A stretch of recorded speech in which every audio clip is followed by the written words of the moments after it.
Hi, everyone. I'm Michael Sink. I am the founder of Rock and Sand and the School of Rock and Sand, and I have my friend with me, Brian Schaffler. He's also a client. Brian, could you introduce yourself and what your company's all about? Yeah, so I'm Brian Chappler, as Michael said. I'm the president and CEO of Etairos HVAC. We're a manufacturer's rep for commercial industrial HVAC equipment. Okay. So we're going to talk about what it's been like to work together, Brian. So let's go back to the beginning. You know, before you decided to enroll in the School of Rock and Sand and do ride-along coaching with me, what was going on in your company that made you decided you need to do something? Well, honestly, we had worked with you a few years before when we merged with another company, and we felt like we had created a great plan. In between then, the merger happened and COVID happened, and a lot of things changed. And we felt like the plan was good, and we were still working it, but it was time to rebuild it for the changes that had happened and the growth that we'd already experienced. And frankly, we pretty much completed the plan, and it was time to develop another one. Okay. Were you feeling kind of stuck in the mud, or how would you just Uh, how were you feeling about all this? well, I wouldn't say stuck in the mud as much as we needed to define where we were going a little more clearly to Hmm. get there without, 1,000 goals. Sometimes you need to define a few that you can really get focused on. So it's sorting out the confusion. A lot Yeah, happened, a lot of changed, merger, pandemic, market conditions changed, confusion. It's sorting out the confusion. That's where you kind of were. yeah, I'd say so. Okay. So why this route? School of Rock and Sand and ride along coaching. There's other ways to do this. You could have gotten another coach. There's Mhm. other ways to get sorting out the confusion. You can get a consultant. You could do a retreat yourself. Why this? Well, I mean, we had worked with you before and had a lot of success with that method, and we really felt that what we were trying to do, one of the things we really needed to do was also more training for managers. We had, at part of this merger, a lot of people moved up the ladder fairly quickly. And, that School of Rock and Sand and the courses that were there really allowed us to help train our managers more, and then also help them bring them into this process so they can understand what we're doing and how it works. So as we did the ride along coaching that Michael worked with us throughout this, they were learning the actual strategic planning process. So every meeting that they came into, they understood what we were going to do that day. Okay. So it was upgrading your people Yes, and kind of like staying on track at the same time. that's right. Yeah. Okay, good. So you went through this for about a year and a half. Um, can you give me one or two aha moments that came out of the process of going through recreating your strategic plan? Sure. I think the first one was we created a financial goal and kind of where we saw ourselves financially in 3 years, and we realized that can't really be accomplished because of the nature of our business within the territory we were in. And so in order to grow as much as we wanted to grow, we had to grow our actual footprint and expand into other cities.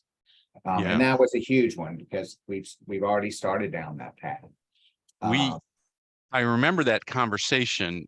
We were working on what is a workable BHAG for you, and mhm, we were stuck, yeah. or you were stuck, and we had a meeting. Instead of our regular Zoom meeting, we met at your office and talked through what could that be.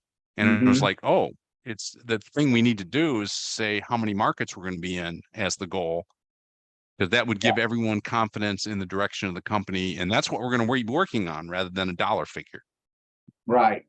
Yeah. Good. Um, Another aha.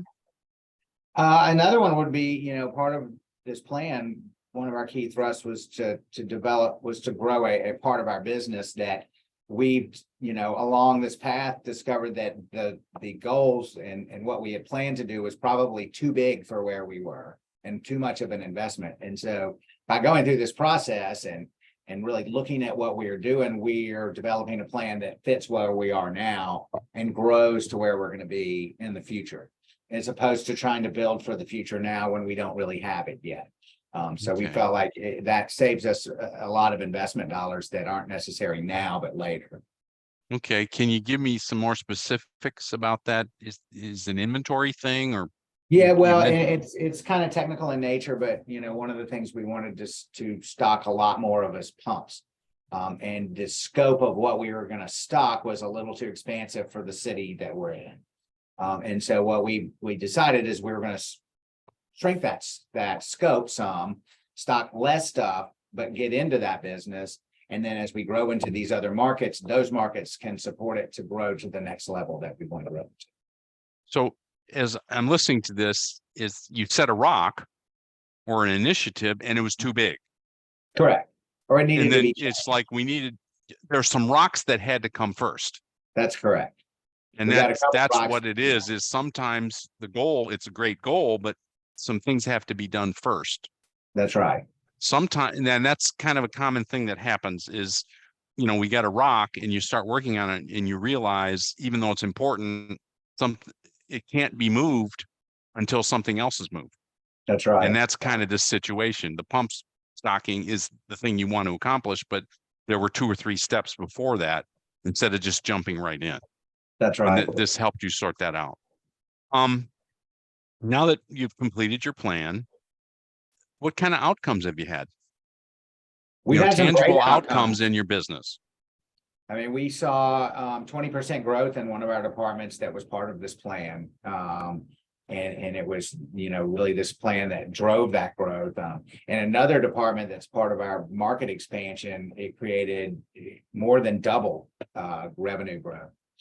So what this allowed us to do was target where we needed to grow, and then the focus on that has created the growth. So one area, 20% in the service area, you had said 20% growth, about $500,000. Yeah. And then in one market, you grew more than double. More than double. We went from a little over $1 million to almost $2.5 million in 1 year. That's significant growth.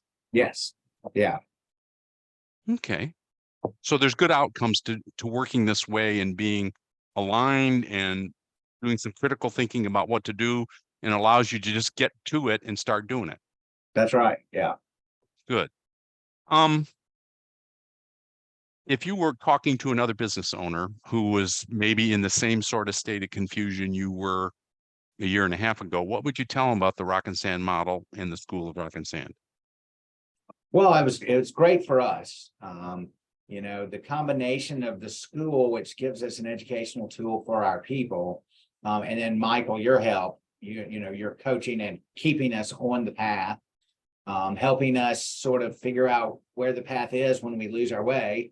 And then, like I said, keeping us on it, keeping us moving forward.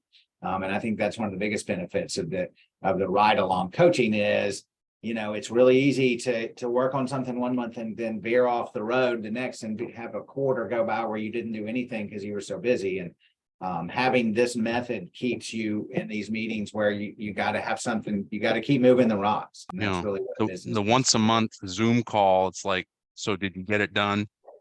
Okay, you did it well. Okay, what's the next thing? Mm-hmm.